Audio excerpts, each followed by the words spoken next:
Hello everyone, ಇದು ಬಂದು last ಭಾನುವಾರದ ಮಿನಿ ವ್ಲಾಗ್ ಆಗಿರುತ್ತೆ. ನನ್ನ ಹಸ್ಬೆಂಡ್ ಔಟ್ ಆಫ್ ಸ್ಟೇಷನ್ ಹೋಗಿದ್ರು, ಏನೋ ಫಂಕ್ಷನ್ ಇದೆ ಅಂತ ಅಂದ್ಬಿಟ್ಟು.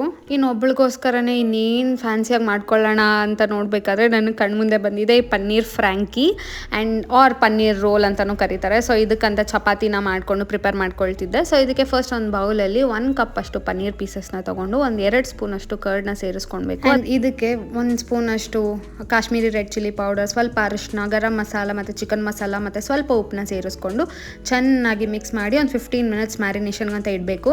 ಅದಾದಮೇಲೆ ಒಂದು ಪ್ಯಾನಲ್ಲಿ ಎಣ್ಣೆ or ತುಪ್ಪನ ಸೇರಿಸ್ಕೊಂಡು ನಾವೇನು ಮ್ಯಾರಿನೇಟ್ ಮಾಡಿಟ್ಟಿದ್ವಲ್ವ ಪನ್ನೀರ್ ಪೀಸಸ್, ಅದನ್ನು ಸಹ ಸೇರಿಸ್ಕೊಂಡು ಚೆನ್ನಾಗಿ ಡ್ರೈ ರೋಸ್ಟ್ ಮಾಡ್ಕೋಬೇಕಾಗುತ್ತೆ. ನಾವೇನು ಮಸಾಲ ಹಾಕಿದ್ವಲ್ವ ಅದೆಲ್ಲ ಪೂರ್ತಿ ಡ್ರೈ ಆಗೋವರೆಗೂ ನಾವು ಸಾರ್ಟ್ ಮಾಡಬೇಕಾಗುತ್ತೆ. ಬಿಕಾಸ್ ಇದೇ ಮೇನ್ ಸ್ಟೆಪ್. ಆಗಲೇ ಪನ್ನೀರ್ ಟೇಸ್ಟ್ ಅನ್ನೋದು ತುಂಬಾ ಎನ್ಹಾನ್ಸ್ ಆಗುತ್ತೆ. ಆ್ಯಂಡ್ ವೆಜಿಟೇಬಲ್ಸ್ಗೋಸ್ಕರ ನಾನಿಲ್ಲಿ ಕ್ಯಾರೆಟ್, ಅನಿಯನ್ಸ್ ಮತ್ತು ಕ್ಯಾಬೇಜ್ನ ತೊಗೊಂಡಿದ್ದೀನಿ. ಆ್ಯಂಡ್ ಇದಕ್ಕೆ ಸ್ವಲ್ಪ ಪೆಪ್ಪರ್ ಪೌಡರ್ನ ಸ್ಪ್ರಿಂಕಲ್ ಮಾಡ್ಕೊತಿದ್ದೀನಿ ಫಾರ್ ದಟ್ ಎಕ್ಸ್ಟ್ರಾ ಫ್ಲೇವರ್ ಅಂತ. ಆ್ಯಂಡ್ ಆ್ಯಸ್ ಯೂಶುವಲ್ ನಾವು ಆವಾಗಲೇ ಚಪಾತಿ ಮಾಡ್ಕೊಂಡ್ವಲ್ವ ಅದನ್ನು ಸಹ ಪ್ಲೇಸ್ ಮಾಡಿಕೊಂಡು ಇಲ್ಲಿ ನಾನು ಬ್ಯಾಡಗಿ ಮೆಣಸಿನ್ಕಾಯಿ ಮತ್ತು ಬೆಳ್ಳುಳ್ಳಿ ಹಾಕಿರೋ ಪೇಸ್ಟ್ ಒಂದಿದೆ ಅಲ್ವಾ ಅದನ್ನು ಸಹ ಹಾಕ್ಕೋತಿದ್ದೀನಿ.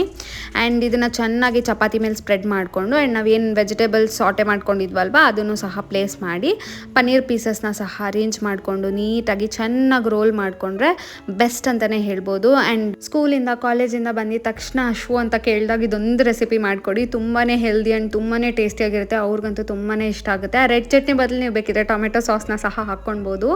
ಆ್ಯಂಡ್ ಸೊ ಇದನ್ನು ಟೈಟಾಗಿ ಒಂದು ಬಟರ್ ಪೇಪರಲ್ಲಿ ರೋಲ್ ಮಾಡಿಕೊಂಡ್ರೆ paneer frankie is ready. So ಇದಾಗಿತ್ತು ನನ್ನ dinner. Thank you so much for watching.